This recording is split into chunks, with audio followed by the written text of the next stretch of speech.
The Considered Life by Stéphane Boublil. Chapter 15. Culture. Culture, I was often told, is what remains once you've forgotten everything. I could not agree more, but I have little choice in the matter since I have actually forgotten everything. It is a burden I have carried for as long as I can remember. From the benches of grade school to my last lecture given a couple of weeks ago to a less than receptive plumber about the pros of iOS and cons of Android, I feel as if I have retained no factual information in my entire life and could not, with any accuracy, relate the dates of even the most famous of historical milestones. Napoleon's century? No idea. Balzac's first book? Nothing. Lenin's death? Zero. I've always been so envious of those who can count on their own neurons to preserve such particulars, at least to be able to participate in conversations with a wide range of knowledge at their fingertips. Alas, said neurons are not to be found in the tepid porridge currently filling my cranial cavity. What is there, however, is a seemingly endless well of useless information that has helped me lie through over 40 years of diatribic exchanges, as well as write a book in which I seem to know what I'm talking about. Yeah, this one. It's just that, at the drop of a gigantic hat, I can meander my way down the vast and disorganized lane of my intellect and retrieve approximations, patterns, and flatulent emotions that sound pertinent enough to allow me to appear that which I do not consider myself to be: cultured. Indeed, I am in agreement with the first line of the previous paragraph, with the idea that knowledge once heard can be forgotten consciously but still live somewhere within the folds of the cerebrum, allowing us not just to revel in the joy of repetition, but assimilation. Perhaps that is culture. And it was at first the only tool in my grasp as I ventured to deconstruct my life and consider the value of its pieces. Assumed to either be the collective manifestation of cognitive accomplishment or the shared customs of a particular people, culture is a moving target of sorts. Certainly it is more than the collection of dates and places that we happen to remember and are able to regurgitate at those cocktail parties I am so fond of denigrating. Of course, different cultures, in the ethnocentric sense of the word, give birth to different traditions in assembling their culture, and as such make for an almost infinite array of understanding of what constitutes culture as a whole. Still, the principle remains the same, that no matter how many books on your shelf, what league the school you attended springs from, or even how amazingly inclusive your parents might have been during long Nixon-era, Reagan-era, or Clinton-era discussions, who you become is concocted from a witch's brew, made up of small parts of all that surrounds you, which, if you let it, eventually turns into mysterious culture. When you shine in aforementioned society and are able to make well-timed, skillful, and appropriate references to Gordon E.'s late-night Caltech partying in a conversation about Moore's Law, you justifiably feel exhilarated by the fact that you are easily able to place something others could not. Is that culture? Or is that regurgitated wiki knowledge? I think culture might ultimately be about considering and understanding the world one inhabits, and less about information about the past. Perhaps culture is more a function of use than it is stagnant knowledge, because it provides us with an insight into behavior, perhaps even into the way things are supposed to work, the way people said things should work, which provides us with the tool to grasp how it does work in the present and might work in the future. Really, culture is a tool, a way for us to seize upon knowledge of ourselves and others in order to make our own minds up. Culture, as a matter of fact, is the cornerstone of the considered life. Culture supplies you with the beginner's tool set for self-knowledge because it opens the door to just about everything, luxuriously seating you in the first row, center of your context, past and present, that of your parents, of their parents, of history, of geography or human behavior, etc. It is all there, waiting for you to wake up to and study. If your culture is said by some people to be rich, what you should hear after feeling appropriately flattered is that you have at your disposal everything you need to find out about yourself. And such opportunity is not predicated upon specific access. You do not have to live in New York, Paris, or Shanghai to participate. As usual, meaning has been carelessly stripped away from the words. Culture has always, ever since the days of Augustine, meant cultivation, not Broadway shows. It has always symbolized the digging of soils, whether dirty or mindful, for the exclusive purpose of blooming. And that can be achieved anywhere on Earth, in any language, by any peoples, without money or the help of the Time Life Corporation. In fact, members of a barely disturbed Amazon tribe who will know exactly how to suck the poison out of your big toe after you have been nastily stung by the beautiful but deadly Phyllobates terribilis stand in contrast to our need for foreign-sounding onomatopoeias in order to purchase overpriced coffee. It is all culture, all distinct, all functional, all peculiar. Culture is not something that can be standardized across nations and heritages. Even though we try to regiment assimilation for optimum global comfort, we will not succeed. Not really. Because wherever and whoever you are, if you are curious about your world, you are fertile and will go forth and create new cultures if the old ones have been snuffed out in the interest of international profits.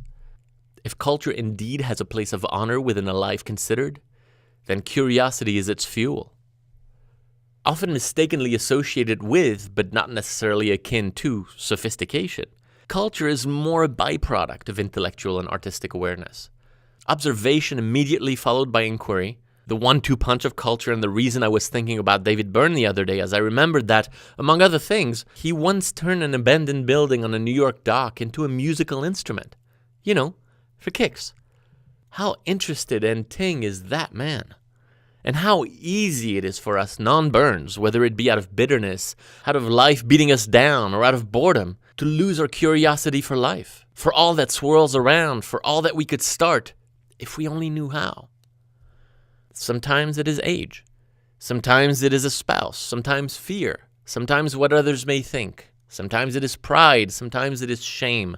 Sometimes it is the silence. Sometimes it is the noise.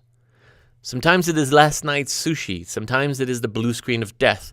Sometimes it is your mother's voice in the back of your head insisting that every decision you ever made was wrong. Sometimes it is just yours. But whatever it may be, so easy it is to lose the will to take risks at adventures untried.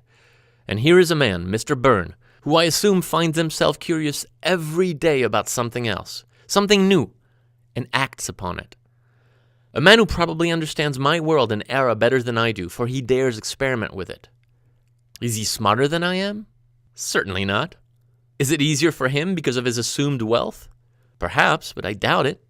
I think simply that he is able to retain the youthful spirit which made him think of himself, reflecting decades later in his own journal as, quote, a peculiar young man, unquote, and use his self-perceived oddness to his advantage, with no shame or needed excuses, which led him to take the necessary action subsequent to inquiry.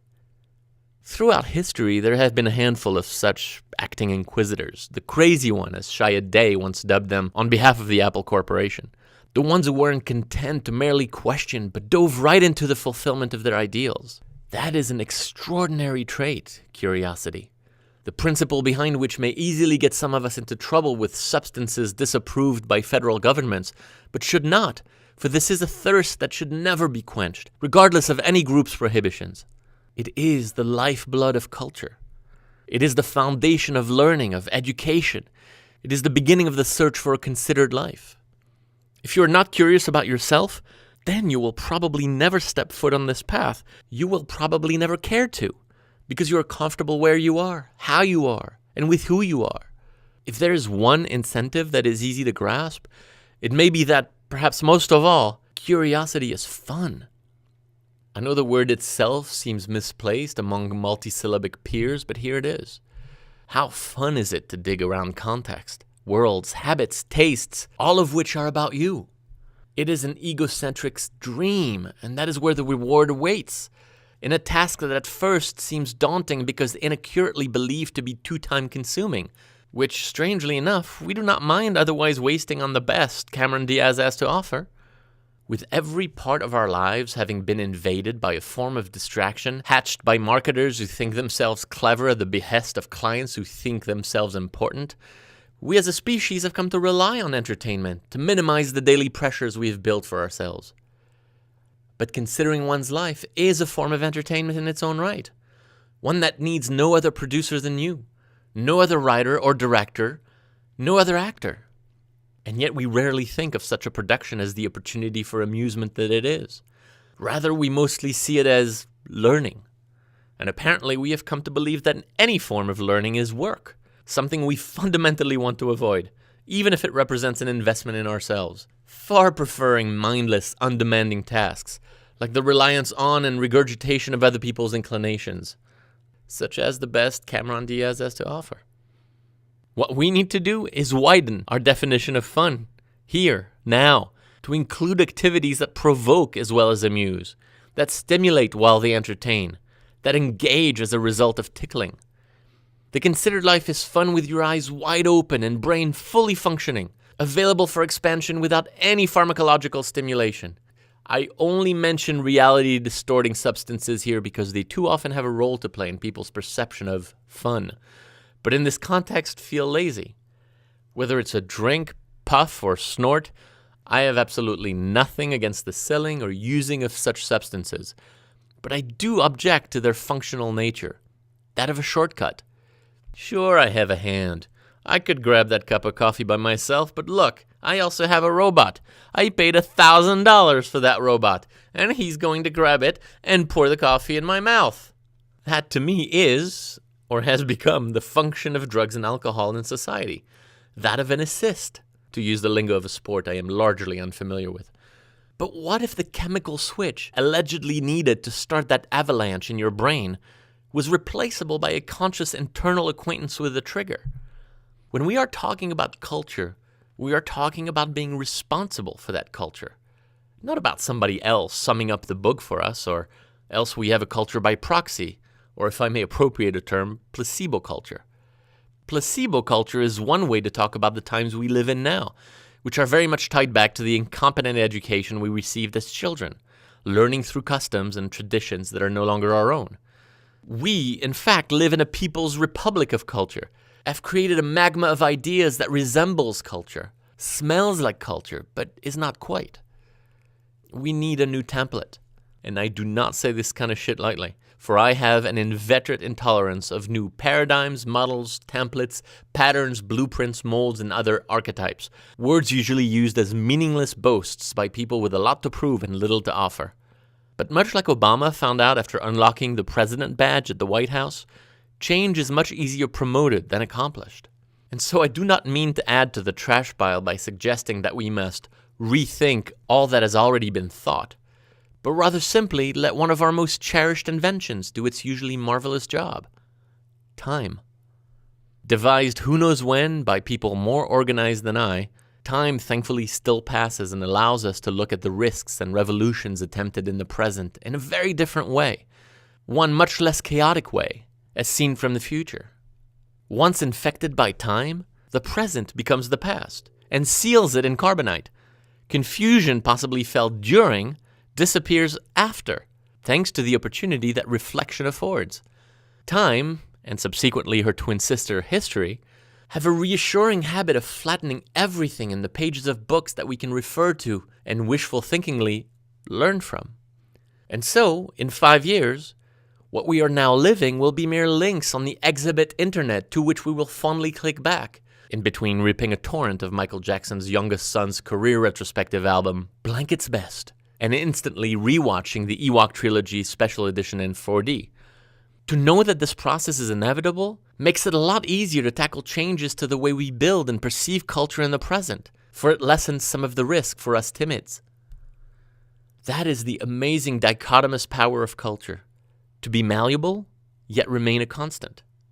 To us, today's culture is of course very much alive, but tomorrow today's culture will be uniform, and the day after that, it will be boring, and another day later, finally forgotten. That is why we must keep it evolving at all costs, why we must fight every day not to waste a brain cell, an ounce of saliva, a word or a keyboard stroke on trifle. Culture is there to put us in our place, literally, there to point the way to a more specific grasp of our surroundings, there to advise us when we make decisions. Since we make over 5,000 decisions, large and small, every day, each the result of choices, conscious or unconscious, of the process at work, we must be able to place these decisions within a context, a sense of where we belong. Otherwise, how can we ever hope to make ostensibly good decisions for ourselves or the people we care about? Which begs the question, if culture is paramount to decision making, where do we find it? How is culture dispensed?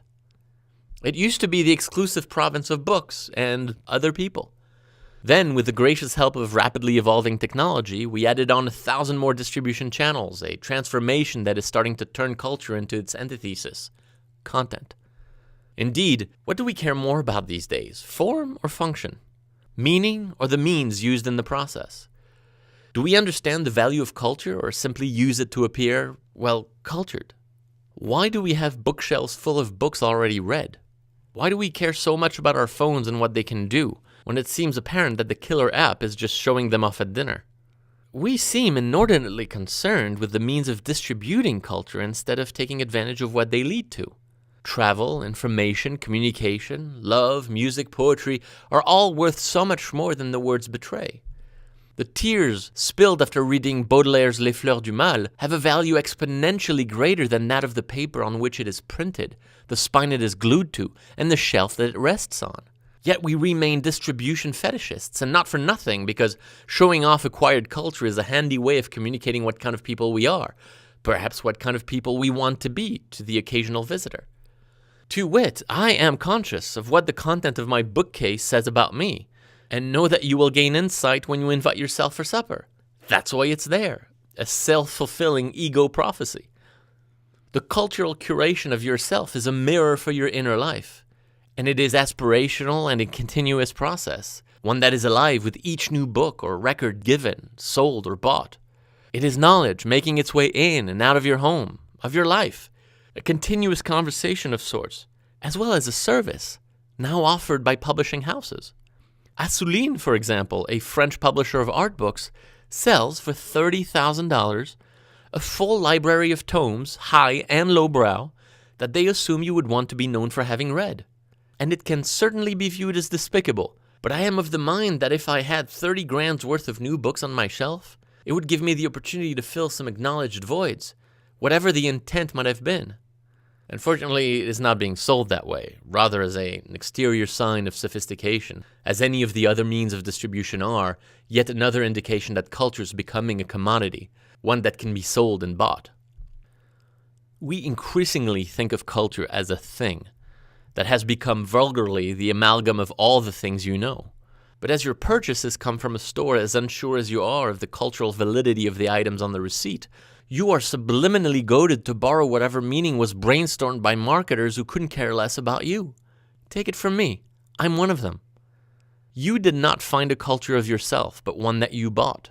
One that came to you, for which you made little effort, save for those hours spent in line for that supreme sneaker collaboration, only 100 pairs of which were produced.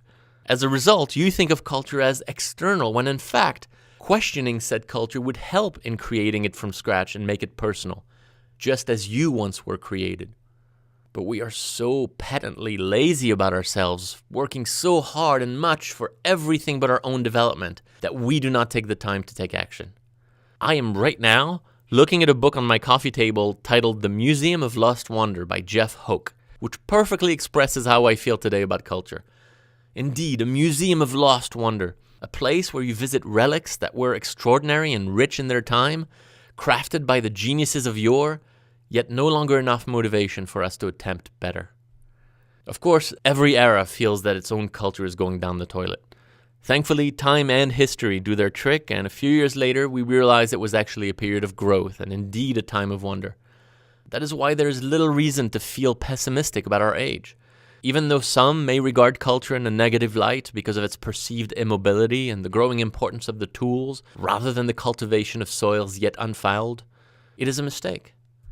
Let me posit that through the perceived never-ending repetitions, reappropriations, remixes, mashups, redundancies, and other endless references to works of others that seem to cloud the cultural landscape and deny us originality as I write these lines, newness shall come forth. No one knows from whence, whom, or at what time, but it shall one day appear, and we will know it when we see it. Remember that John Locke trash-talked the Renaissance once he had conveniently christened the Age of Reason. And that is our task, not only to criticize, but also to create culture, at every turn. And using tools old and new, we answer to and produce opportunities by simple virtue of looking at the world in a way that is unique to us. Whether hit by belts or kisses, whether taught by boring fools or artful guides, whether composing spreadsheets or sonatas, each step on our particular ladder offers a different view from the top, one we must regard as our own. And even if it may look similar to that of our neighbor, it is not. It is a view we must take pride in, one we must use to produce our own museum of bound-to-be-lost wonder, to the profit of ourselves and eventually humankind.